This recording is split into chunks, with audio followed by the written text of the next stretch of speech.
Damos comienzo a un nuevo comentario bíblico expositivo. Servidores de Dios. Quien te habla es Manuel Cornejo. En esta ocasión estaré compartiendo sobre el libro de Génesis, en Génesis, capítulo 3, versículo 21, donde dice: Y Jehová Dios hizo al hombre y a su mujer túnicas de pieles y los vistió. Las palabras Dios hizo túnicas no deben de interpretarse con tanta literalidad, como si Dios hubiese cosido las túnicas con sus dedos, ya que dichas palabras están afirmando que la primera vestimenta del hombre fue obra de Dios, quien dio la habilidad y dirección necesaria al hombre. Por otro lado, túnica de pieles, note que las primeras muertes aquí físicas debieran haber sido las del hombre y su mujer, pero sin embargo fue un animal, una sombra de la realidad de que Dios daría un día muerte a un sustituto para redimir a los pecadores. Ya que por medio de esta ropa, Dios impartió el sentimiento de vergüenza, la visible señal de una conciencia despierta y a la consecuente necesidad de cubrir la desnudez, la más alta ocupación de una disciplina apropiada para el pecador. También al seleccionar la piel de las bestias para vestir a los primeros hombres y causando con esto la muerte o el sacrificio de las bestias para este propósito, ya que Él, Dios, le mostró cómo podría usar su soberanía sobre los animales para su propio bien e incluso sacrificar animales para la preservación de los humanos, de modo que este acto de Dios puso los cimientos para los sacrificios, incluso aunque el primer vestido no prefigure nuestra última vestimenta. Segunda de Corintios capítulo 5 y versículo 4. Ni las túnicas de pieles, el vestimento de justicia. Continuará con el versículo 22. Y dijo Jehová a Dios: He aquí el hombre es como uno de nosotros, sabiendo el bien y el mal. Ahora pues, que no alargue su mano, y tome también del árbol de la vida, y coma y viva para siempre.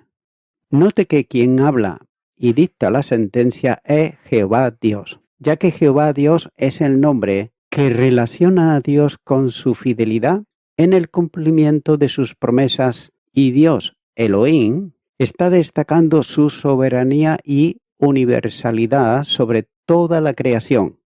La justicia de Dios demanda el castigo del pecador, pero su amor y su compasión determinan la imposición de condiciones de vida que fueron calculadas para ayudar en la realización del estado perdido del hombre y la búsqueda de la liberación salvadora. El Dios de toda gracia es también Dios de justicia. Es por eso que dice: He aquí que el hombre es como uno de nosotros. Esa es la declaración hecha por Dios respecto de la nueva condición del hombre, después de haber transgredido su mandamiento. Y en un sentido se ha cumplido lo dicho por la serpiente en Génesis capítulo 3, versículo 5. Pero ese cumplimiento es solamente parcial, ya que el conocimiento que el hombre adquiere del bien y del mal es solo experimental, y el conocimiento de Dios, sin embargo, se debe a su atributo de omnisciencia. Dios es el único que sabe todas las cosas, tanto las fácticas como las posibles. El hombre ha llegado a ser como Dios, pero en ningún sentido es igual a Dios, ya que tristemente ha llegado a conocer el mal y no puede evitar contenerlo. El hombre conoce lo bueno, pero sin embargo no es capaz de hacerlo, lo que resume la desgracia humana. Adán y Eva, así como sus descendientes, comienzan a experimentar una vida de miseria y fracasos que conduce a la perdición eterna.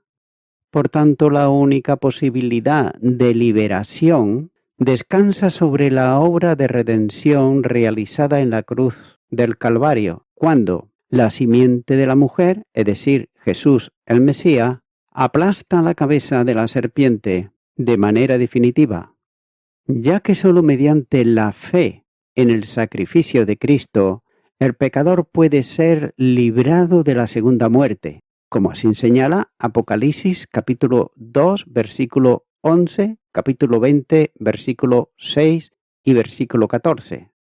Note que sin duda Jehová Dios ha hecho todo lo necesario para librar al hombre de la condenación eterna, como señala la segunda carta a los Corintios capítulo 5, versículo 21, y también Isaías capítulo 53, los versículos 4 al 8. La frase como uno de nosotros ha llamado también la atención a muchos, ya que algunos comentaristas afirman que se refiere a ángeles. Por ejemplo, Humberto nos habla sobre esto y dice: como uno de mi séquito, como uno de la colectividad divina, que es de un orden mayor que el hombre, por ejemplo, el querubín y su clase. Fin del comentario de Humberto. Y también por otro lado, Gordon J. dice: ellos no podían hacerse como Dios mismo, pero se han vuelto como uno de nosotros, es decir, como los seres celestiales, incluyendo a Dios y a los ángeles, en la medida en que como hombre ahora sabe el bien y el mal. Fin del comentario de Gordon J. Pero nótese que dichas expresiones no pueden incluir ángeles, y no pueden hacerlo porque no es posible bíblicamente poner a Dios en la categoría de los ángeles. La Biblia nos enseña claramente que los ángeles son criaturas de Dios. Nehemías capítulo 9 versículo 6 y el Salmo 148 versículos 2 y versículo 5. Y en armonía con la revelación bíblica tanto en el Antiguo Testamento como en el Nuevo Testamento, lo más sensato es entender la frase como uno de nosotros, es decir, como una referencia a las personas de la Trinidad.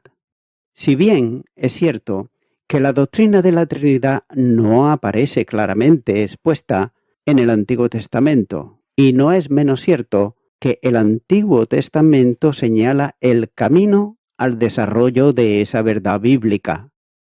Y es en el Nuevo Testamento donde se enseña con plena claridad que hay un solo y único Dios vivo y verdadero, que ha existido siempre y que existirá por toda la eternidad en tres personas. También la Biblia enseña la unidad de Dios como la Trinidad de la Deidad. Note que Dios es uno en esencia y tres en personas. Así pues, la segunda parte de este versículo 22 dice: ahora pues que no alargue su mano y tome también del árbol de la vida y coma y viva para siempre. Es decir, que continúe una estupenda manifestación de la gloria de la gracia y la misericordia de Dios hacia Adán después de haber desobedecido a Dios. Nótese que era de vital importancia que el hombre fuera absolutamente imposibilitado de tener acceso al árbol de la vida, ya que dicho árbol tenía la virtud de impartir vida física permanente al hombre. Es decir, Adán hubiera podido alcanzar la inmortalidad si hubiese comido del árbol de la vida. Pero note que de haberlo hecho, sin embargo, hubiera vivido para siempre en su condenación de pecador, con toda la miseria que esa condición lleva en sí misma. El hombre no hubiese conseguido la razón principal por la que fue creado, es decir, vivir en comunión con Dios. Juan capítulo 17 y versículo 3. Continúa ahora con el versículo 23, donde dice: y lo sacó Jehová del huerto de Edén para que labrase la tierra de que fue tomado. Adán y Eva no son expulsados del paraíso sin que el Padre, el Hijo y el Espíritu Santo hayan discutido el plan entre ellos. Y esto significa que el decreto de Dios es preciso, confiable y definitivo, en el sentido de que después de haber pecado, los seres humanos ya no deben de disfrutar de los placeres del paraíso mientras permanecen en esta vida, pero en cambio deben, sin embargo, de cultivar la tierra con el sudor de la frente, es decir, afligidos por diversas calamidades en esta tierra y existencia corporal. En verdad, hay muchas personas que avanzan con celo en este asunto para prepararse en este mundo y en esta tierra, un paraíso o una vida libre de toda preocupación. Y es que por esta razón trabajan, soportan el frío y el hambre, todo para que por fin puedan alcanzar una vida de tranquilidad en este mundo, libre de todas las dificultades.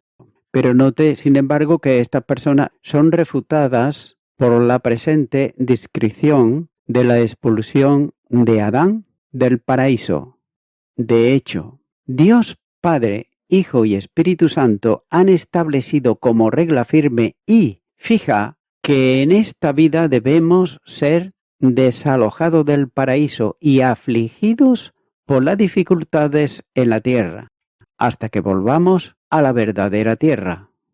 Continuar con el versículo 24, donde dice: Echó pues fuera al hombre y puso al oriente del huerto de Edén querubines y una espada encendida que se revolvía por todos lados para guardar el camino del árbol de la vida. Los querubines aparecen como seres vivientes, no seres animales. En las visiones, por ejemplo, de Ezequiel, capítulo 1, versículo 1 al 28, y también capítulo 10, versículo 1 al 22, y también en Apocalipsis, capítulo 4, versículo 1 al 11, donde en Apocalipsis 4, 8 dice: Y los 4 seres vivientes tenían cada uno 6 alas, y alrededor y por dentro estaban llenos de ojos, y no cesaban día y noche de decir: Santo, Santo, Santo es el Señor Dios Todopoderoso, el que era, el que es y el que ha de venir. Nótese que entonaban alrededor del trono divino la alabanza de los serafines. Esta presentación se basa en el uso de los querubines en el simbolismo plástico del santuario israelita, donde los querubines forman parte del arca del trono de Dios entre su pueblo con sus alas extendidas. A partir de esto se desarrolla la imagen poética de que Dios trona sobre los querubines y sobre las alas del viento. El Salmo 18, versículo 10 dice: Cabalgó sobre un querubín y voló sobre las alas del viento. La idea de unos seres espirituales celestiales se relaciona directamente con la imagen de los querubines en forma humana. Sus alas demuestran que la naturaleza de estos seres sobrepasa las barreras del espacio físico, como señala, por ejemplo, Ezequiel capítulo 1, los versículos 1 al 28 y el capítulo 10, versículo 1 al 22. Incluso a estos, las caras de león, de toro y de águila, como emblema de las fuerzas propias de estos animales, la potestad, la fuerza y contundez y la agudeza visual. Es significativo de la relación entre los querubines con el trono de Dios, que no manifiestan la omnipotencia divina, sino su gracia. Y esta idea es la base del texto, donde Dios lo ubica en el lado oriental del paraíso, cuando dice: para cuidar del camino al árbol de la vida. Por eso aparecen en aquellos textos en los que Dios se manifiesta para la manutención, el apoyo y la realización de su reino en la tierra, a través de juicio y gracia, en la cercanía del trono, no como los portadores del mismo, sino como siervos de su magnificencia. Y tal como dice el nombre, poseen la vida en el más alto nivel del desarrollo de una criatura, nivel al que Dios quiere llevar al hombre. Con la expulsión del hombre del jardín de Edén, el mismo paraíso desapareció de la tierra.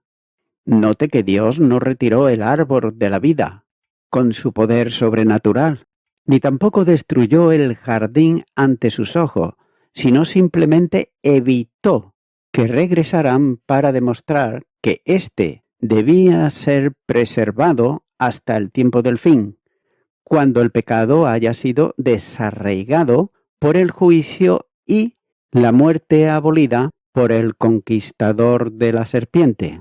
Primera de Corintios, capítulo 15, versículo 26. Y también cuando el árbol de la vida florezca nuevamente en la nueva tierra, en la Jerusalén celestial, y produzca fruto para los redimidos.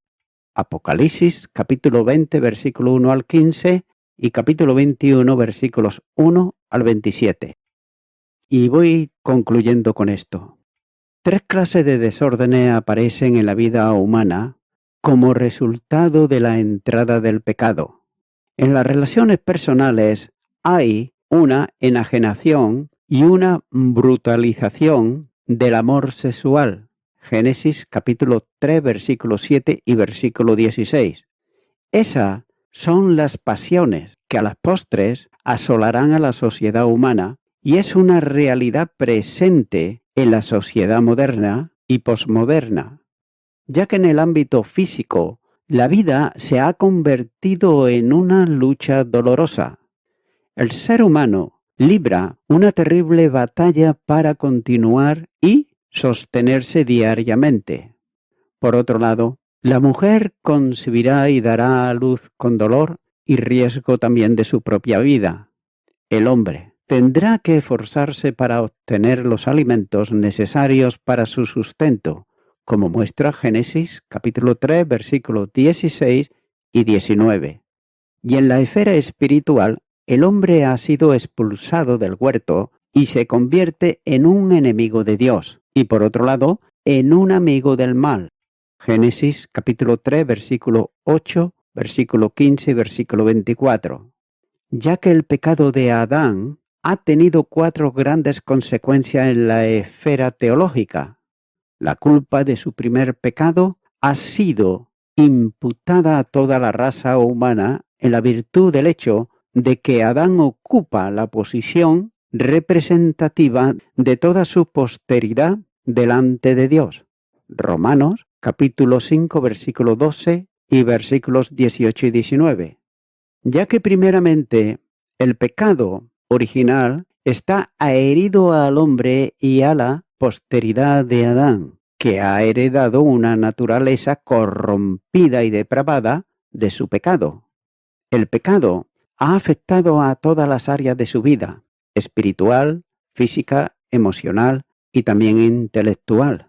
Efesios capítulo 2, versículo 3 y Romanos capítulo 8, versículo 7. En segundo lugar, desde la entrada del pecado, la posteridad de Adán es totalmente incapaz de producir algo que le haga conseguir el favor de Dios. Romanos capítulo 8, versículos 7 y 8 y capítulo 7, versículo 14 al 25. En tercer lugar, a causa de la caída, la raza humana está sujeta al castigo eterno, es decir, a la muerte y separación eterna de Dios. Apocalipsis capítulo 20, versículo 11 al 15 y Génesis capítulo 3, versículo 16 al 19. Por tanto, la única solución para el pecador perdido es acercarse a Dios y hacerlo mediante aquel que derramó su sangre, es decir, dio su vida para que todo aquel que en él crea tenga vida eterna. Amigo y amiga oyente, la palabra de Dios nos dice en el Antiguo Testamento, en Isaías, capítulo 5 y versículo 20. Hay de los que a lo malo dicen bueno y a lo bueno malo, que hacen de la luz tinieblas y de las tinieblas luz, que ponen lo amargo por dulce y lo dulce por amargo. Y esto, mi amigo, mi amiga oyente, es lo que está ocurriendo en los días de hoy. Y es que el hombre y la mujer, cuando se alejan de Dios, sus conciencias ya no le avisan de lo que es bueno y de lo que es malo, de lo que es blanco y de lo que es negro, de lo que es dulce y de lo que es amargo. Amigo y amiga oyente, por tanto, el hombre y la mujer, cuando se vuelven a Dios, vuelven a encontrar el equilibrio de sus vidas y lo hacen cuando vienen voluntariamente en arrepentimiento a Dios, reconociendo sus pecados y sabiendo que la vida que están llevando no es la vida que ellos desean, sino todo lo contrario. Es una vida de ansiedad, de desasosiego, de conflictos y tantas cosas que le hacen vivir de sobresalto en sobresalto. Por tanto, yo te animo, mi amigo, mi amiga oyente, ahora en este momento, a que tú voluntariamente vengas a Cristo Jesús, el único que puede darte salvación y vida eterna, el único que puede reconciliarte con Dios, ya que Él dio su vida en la cruz del Calvario por tus delitos y pecados. Pero tú tienes que confesarlo, tú tienes que invitarle a que venga Él a tu corazón, a tu vida, a que tú decidas a partir de este momento hacer la vida que Dios te muestra en su palabra. Ora conmigo esta oración que voy a hacer si nunca antes la has hecho y repite y di conmigo. Dios eterno, ciertamente yo soy una de esas personas que muchas veces digo cosas que siendo malas digo que son buenas y siendo buenas digo que son malas. No distingo muchas veces. Hago cosas que son pecaminosas, que no te agradan a ti, y sin embargo yo pienso que son buenas. Por ello vengo ahora pidiéndote perdón por todos mis pecados, por todos mis delitos, y me arrepiento de ellos, y ahora te acepto a ti, Señor Jesucristo, como mi Salvador. A ti entrego todo mi ser, cuerpo, alma y espíritu. Y quiero darte gracias en tu nombre. Amén.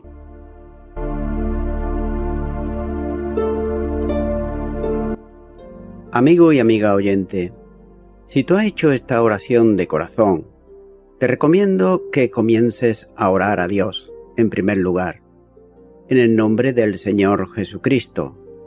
Orar a Dios no es rezar, sino que es hablar con una persona.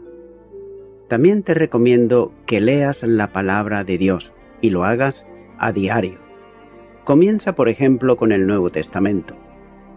Y también, por último, te recomiendo que para que puedas crecer espiritualmente, te congregues en una iglesia cristiano-evangélica, donde se predique, se enseñe y se practique la sana doctrina y la palabra de Dios. Congrégate ahí y con el tiempo podrás crecer espiritualmente y también servir al Señor Jesucristo. Que Dios te bendiga. Y a toda la audiencia, nuevamente ya me estoy despidiendo de todos ustedes y será hasta el próximo programa. Que Dios os bendiga a todos.